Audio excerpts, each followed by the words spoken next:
Buenas noches, hermanos. Creo que saludé a todos. A lo del Zoom, buenas noches.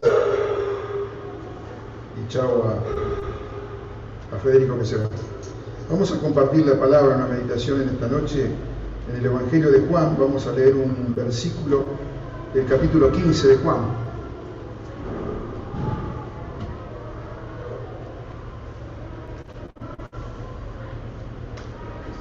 En capítulo 15 de Juan vamos a leer el versículo 4. El pasaje es conocido, nos habla de la vid y los pámpanos, ¿no?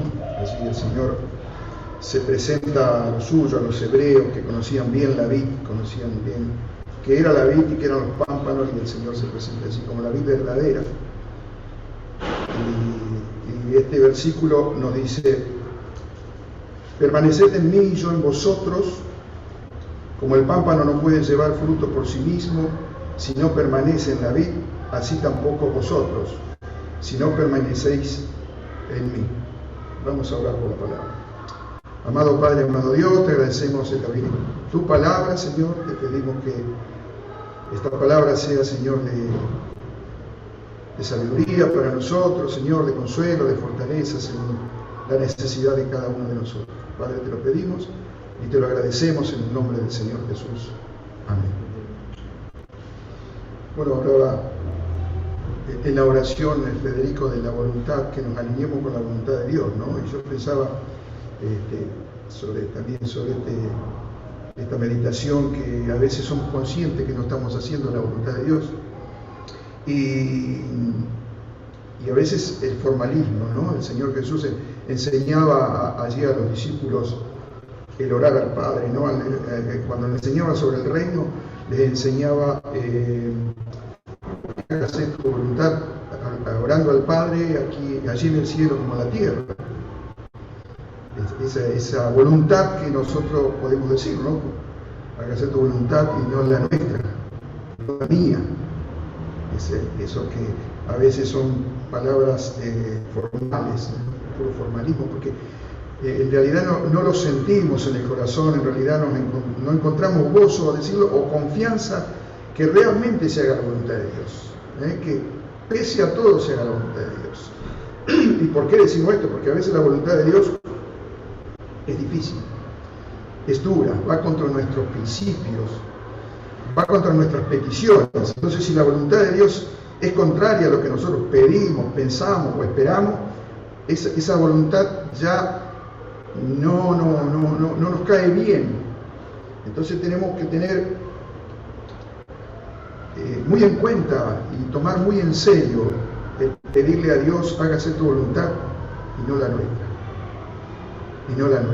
porque la voluntad de Él se va a hacer siempre, pero a veces resulta que la voluntad de Dios es difícil, va contra nuestros intereses, nuestros pedidos, porque Él conoce cómo hacer de su voluntad una vida para nosotros mejor, aquí y en el futuro, y más adelante, ¿no?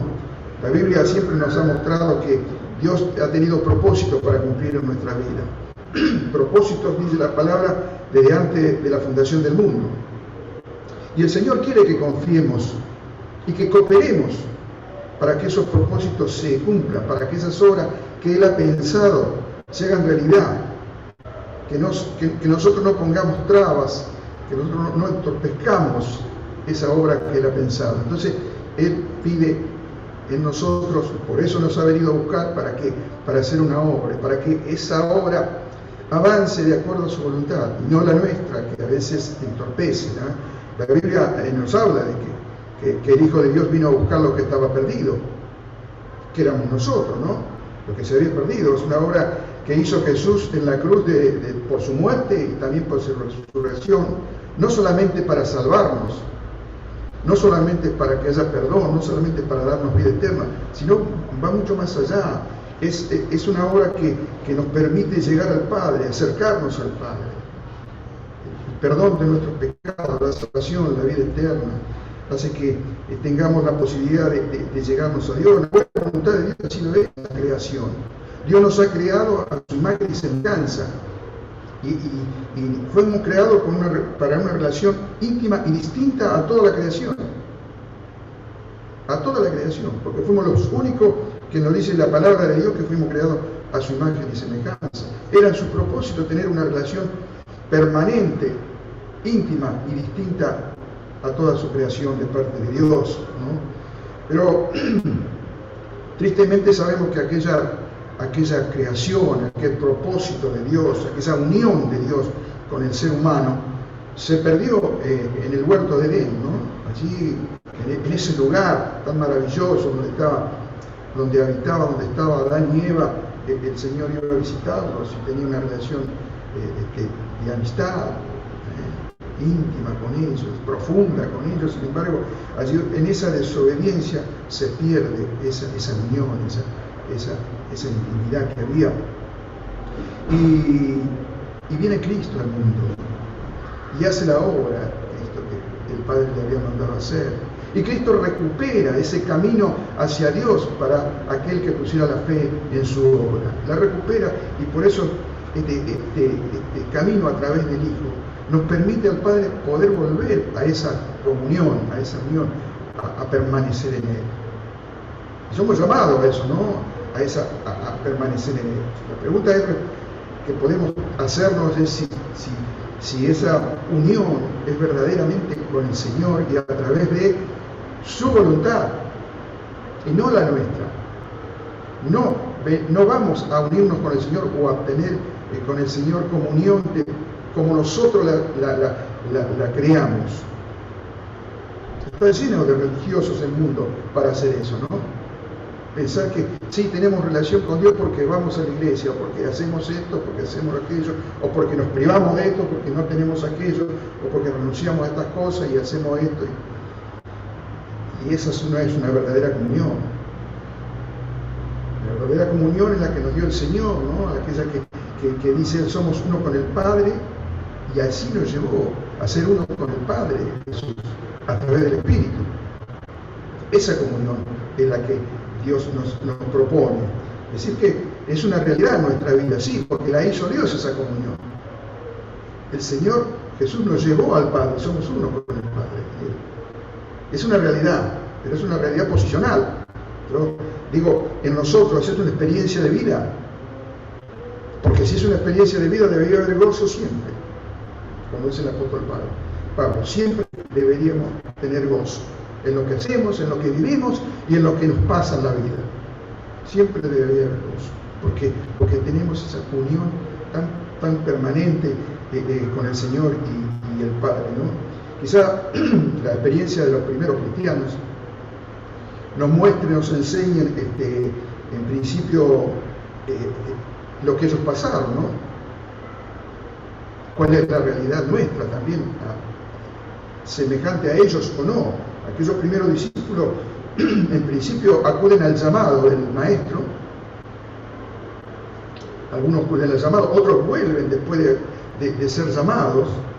Fíjense ustedes que el Espíritu Santo los va a convencer de que aquel Maestro tenía algo en particular. Aquel Maestro iba a llevarlo por buen camino. Aquel Maestro iba a ser el Mesías, iba a ser el Salvador. Por eso lo siguieron. Por eso la necesidad que tuvieron ellos, el saber de que estaban perdidos, pero el saber también que necesitaban un Salvador, y que ese Mesías, ese hijo de carpintero, les anunció el reino y la presencia del rey, porque él era el rey de ese reino, y creyeron en él, convencidos de que ese era el camino verdadero, Entonces creyeron y le siguieron a Jesús, ¿no? Ellos le sirvieron a Jesús, trabajaron en su obra, en su ministerio. Sin embargo, ellos mostraron en su vida diferencias con el Maestro, con la forma de vivir del Maestro, con el carácter del Maestro, ¿no? Ciertos relatos nos dicen que algunos querían buscar lugares de más honra, estar sobre otros con privilegios, porque eran más que otros tal vez, o porque estaban más cerca de Jesús. Todo eso, esa forma de pensar distinta a Jesús, ¿no? En la humildad, en la mansedumbre, eso Por supuesto que algunos entendieron mal la palabra del Señor. Y algunos la recibieron muy dura, muy difícil de aceptar, muy difícil de vivir por esa palabra. Y le dejaron, le abandonaron. Y otros le abandonaron, no le dejaron, ¿por qué?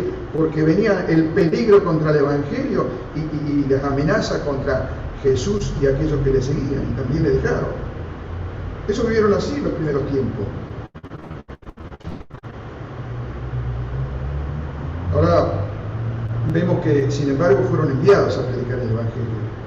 Sin embargo, fueron reconocidos como verdaderos discípulos de ellos y se les dio una obra para hacer: predicar el Evangelio, enseñar el Evangelio de Dios. Y allí fueron. Por supuesto que ellos habían aprendido mucho de sus maestros y ahora lo ponían por obra. Pero había cosas que no tenían aún ni sentían, que eran la vida de aquel Mesías en su propia vida, que era el vivir por ese Mesías. Si ustedes recuerdan, un ejemplo de esto es el apóstol Pedro. El apóstol Pedro dijo: moriría yo con él si fuere necesario. Allí estaba el Pedro, el que saltaba, ¿no?, para decir algo siempre. Primero que todo, no, yo voy a morir contigo si es necesario. Eso es lo que iba a pasar después. Pero en ese momento no estaba preparado para dar su vida por Jesús. Tal es así que cuando Jesús murió, Pedro no murió. Más aún, cuando Jesús iba a ser llevado al juicio y a la muerte, Pedro le negaba por 3 veces. Le negaba por 3 veces. No estaba dispuesto a morir por él. No estaba dispuesto a dar la vida por él. Pero ocurre un hecho trascendental en la humanidad, en el mundo, un hito aquí, en este mundo, que es la venida del Espíritu Santo. Allí, en el capítulo 2 de Hechos, en Pentecostés, iba a ser derramado aquella tercera persona de la Trinidad, ¿no?, la persona del Espíritu Santo, en aquellos que habían creído, para morar en ellos, para habitar en ellos, y en todos los que creyeran por la fe, como nosotros. Una vez iba a venir a habitar, y para siempre, eternamente, hasta que el Señor nos venga a buscar. La historia bíblica también nos muestra el trágico final de muchos de ellos, ¿no?, de todos, casi todos, ¿no?, la mayoría tuvieron un trágico final. Se enfrentaron a la muerte por la fidelidad a Jesús. Ya había un cambio en ellos, en la mente y el corazón. Estaban dispuestos a morir por su Mesías, por su Maestro. Había un cambio, había un obrar del Espíritu Santo, había un amor que ellos tenían que no que devolverle en su inmensidad como el Jesús le había dado, sino en parte, y estaban dispuestos a morir por ese amor. Esto había sido el resultado solo del interés en la persona de Jesús, ya dejando el interés de ellos, el interés personal que tenía cada uno de ellos en su propia vida, ¿no?, de ocupar lugares, de saber de que podían ser bendecidos por Dios. Ya había humildad, ya habían aprendido la humildad de su Señor cuando le lavó los pies, pero ya había avanzado la palabra en ellos y el obrar del Espíritu Santo en ellos, como debe avanzar en nosotros. Debe avanzar en nosotros el obrar del Espíritu Santo a través de la palabra de Dios y hacer esa obra que Dios ha dispuesto para nosotros. ¿Para qué? Para que podamos mostrar el carácter de Cristo, para que podamos mostrar cómo es Jesús, para que podamos ser mansos como Él lo fue, humilde como Él lo fue, y que vean ese testimonio y que sirva para que crean algunos y para que otros tomen ejemplo, para creyentes que tomen el ejemplo. Aquí podemos aplicar muy bien en cada uno de ellos que dio su vida las palabras del apóstol Pablo, ¿no?, allí en Gálatas capítulo 2, versículo 20, las palabras de Pablo que dicen: ya no vivo yo, mas vive Cristo en mí. Ya no vivo yo. Pablo estaba viviendo la vida de Cristo. Ya no le importaba el morir, porque el morir es ganancia, pero se quedaba a vivir. ¿Por qué? Porque iba a trabajar por el Evangelio de Cristo, iba a trabajar por el amor de Cristo. Ya no vivo yo, más Cristo vive en mí. Lo decía con todo el corazón, lo decía convencido, ¿no? Que bueno sería que lo podamos decir nosotros también, ¿no? A veces esta verdad de la palabra de Dios, que Cristo vive en nosotros, en los creyentes, no se refleja en la vida que a veces mostramos. Estamos distanciados de esa voluntad de Dios, sin mostrar una verdadera comunión con Él, una verdadera permanencia en la vida de Jesús y poder andar como Él anduvo, poder mostrar lo que Él mostró. La realidad a veces nos muestra que sigue habiendo en nosotros, a pesar de que Él haga ser tu voluntad y no la mía, a pesar de esa palabra que a veces decimos muy ligeramente o formalmente, siguen existiendo dos voluntades. A veces siguen existiendo dos intereses, aún dos vidas, la nuestra y la del Señor. La nuestra primero y la del Señor después. Entonces, acá ya puedo decir que en las palabras del apóstol a los Gálatas no serían: ya no vivo yo, más Cristo vive en mí. No, más vivo yo y Cristo vive en mí. Primero el yo. Ese yo que el Señor tanto hace, ¿no? Para quitarnos, para que renunciemos a nosotros mismos, para que Él crezca. Él no puede crecer en una vida donde hay un yo orgulloso, soberbio, que quiere hacer siempre la voluntad, que no se baja, como dicen los campechanos, no se baja del caballo, está siempre sobre el caballo, siempre arriba de los demás. Bueno, esto hace que Cristo no pueda crecer en nosotros, que Cristo no pueda hacer su obra en nosotros, y que Dios no pueda hacer, por supuesto, su voluntad. En el trabajo permanente está el lograr estas palabras de Pablo a los Gálatas, ¿no? Ya no vivo yo, más Cristo vive en mí.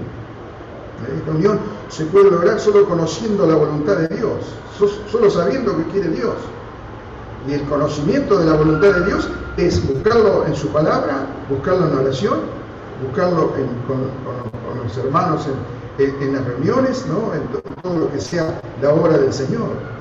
Y el Espíritu Santo siempre está dispuesto a orar y a mostrarnos cuál es la voluntad de Dios. Y buscar obrar nuestra vida. A veces resulta inútil si no buscamos esa voluntad, si no la conocemos esa voluntad, va a resultar inútil, porque cuando la conozcamos la vamos a rechazar, porque no está de acuerdo con nuestra voluntad. Y es la voluntad nuestra la que debemos someter a la voluntad de Dios. Como decía en la oración Federico, alinearnos a la voluntad de Dios. Tenemos una voluntad, por cierto que la tenemos. Y está bien que la tengamos. ¿Está de acuerdo con lo que enseña la palabra de Dios, con lo que nos dice Dios? No sabemos, tenemos dudas. Vayamos en oración. Pongamos en oración nuestra voluntad y pidamos a Dios: danos luz, ilumina nuestro corazón, nuestra mente, a ver si esto que voy a hacer, esto que voy a emprender, está de acuerdo con tu voluntad. Aquella unión que decimos tener con Cristo, nos dice la palabra, debe ser una realidad en nuestras vidas. No solamente debe ser una realidad. A veces pienso en hermanos que viven las emociones o la parte sentimental fuertemente y se emocionan, y está bien que así lo hagan, ¿no? En forma visible, pero esas emociones y a través de nuestros sentimientos no lo son todos. Tengamos presente que no es solamente esa cuestión de emocionarnos y sentirnos sentimentales, lo que tiene mucho valor en nuestras vidas. ¿Por qué? Porque Dios nos ha dado los sentimientos y las emociones para que la vivamos, para que la tengamos, para emocionarnos, como decía Fabio, ante una belleza de su creación. Sí, por cierto, que nos va a emocionar. Y va a calar muy hondo, y vamos a levantar las manos quizás para decir gloria a Dios por su creación. Por cierto que lo vamos a hacer, pero La vida es cuestión no de mostrar los sentimientos, porque no lo vamos a poder hacer. Nuestro testimonio no vamos a poder mostrar nuestras emociones y sentimientos a veces. Lo que vamos a mostrar en nuestro testimonio es el carácter de Cristo. Lo que vamos a poder mostrar como nuestro testimonio es el fruto del Espíritu Santo.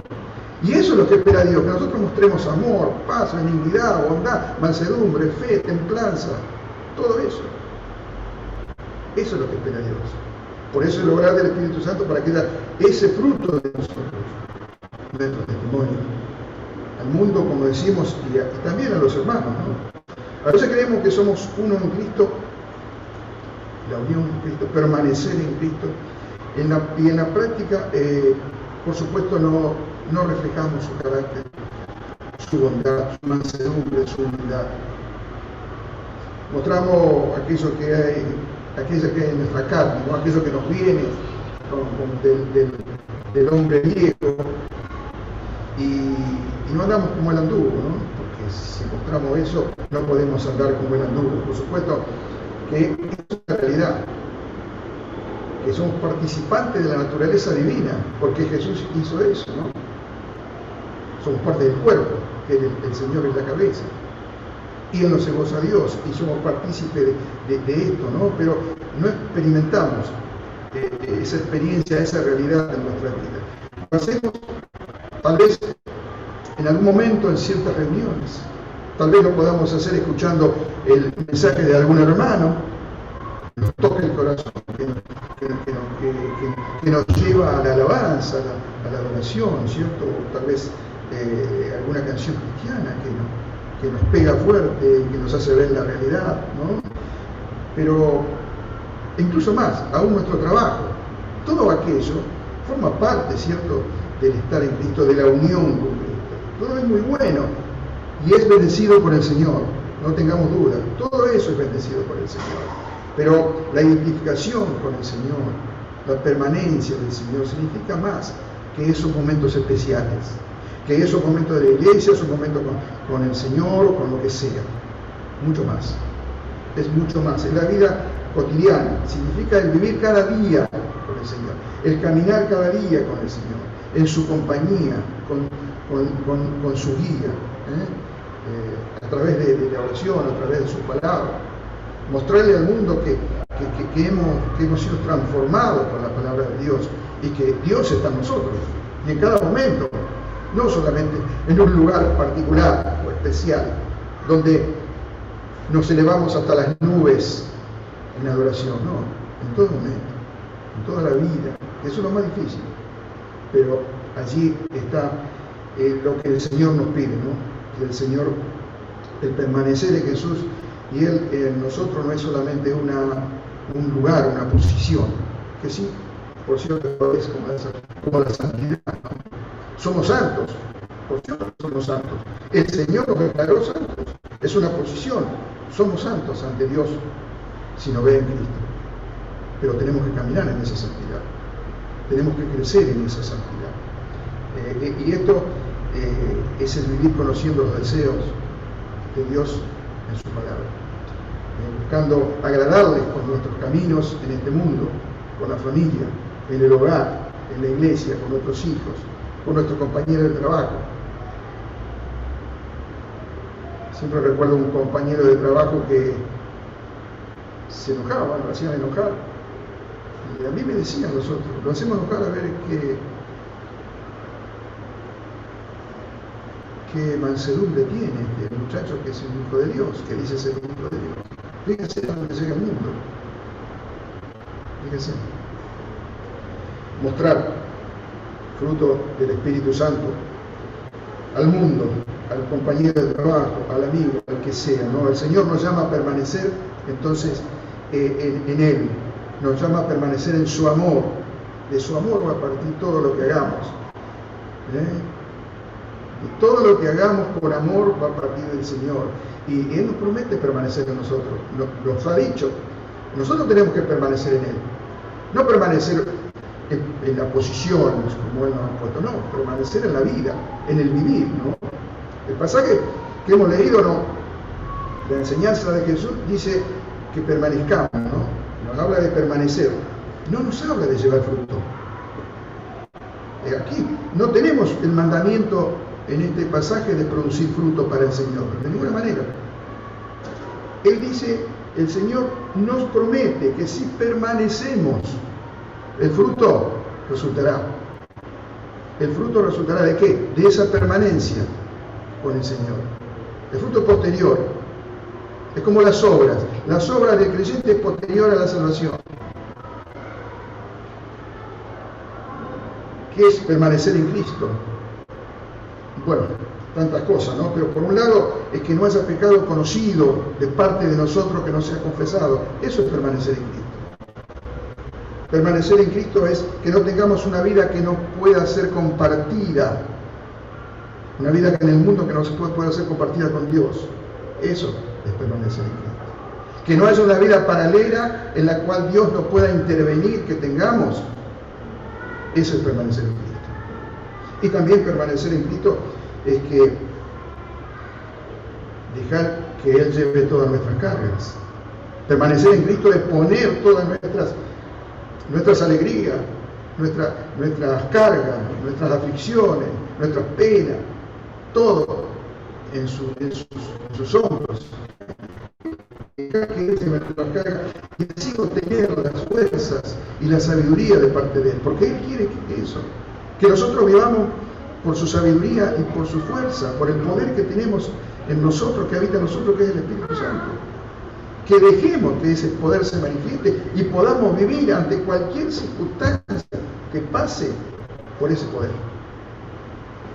Pero debemos someternos a su voluntad, pero debemos permanecer como el pámpano en la vid, ¿no? En Él.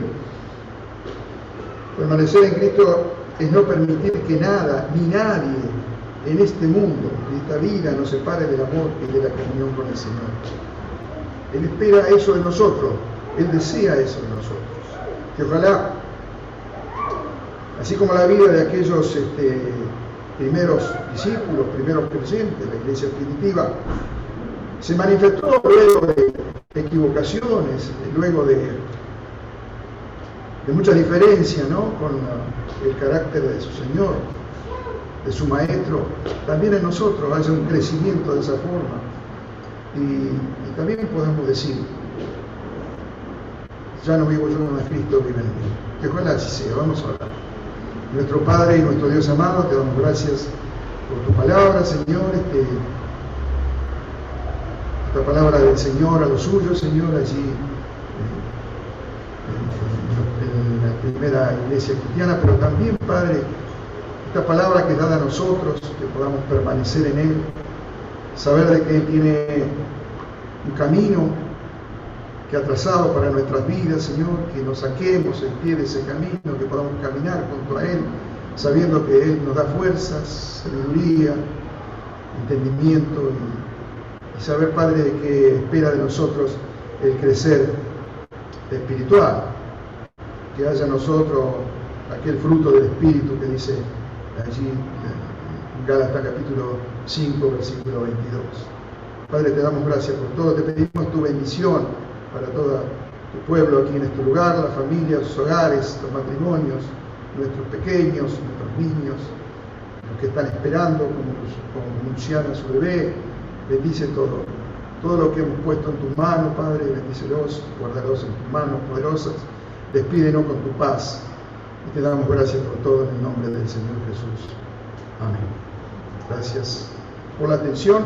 Recordamos que el sábado a la noche tenemos la reunión para hombres a las 20 horas y el domingo a las 10 horas comenzamos la reunión de la cena en primer lugar y después la predicación del Evangelio. Amén.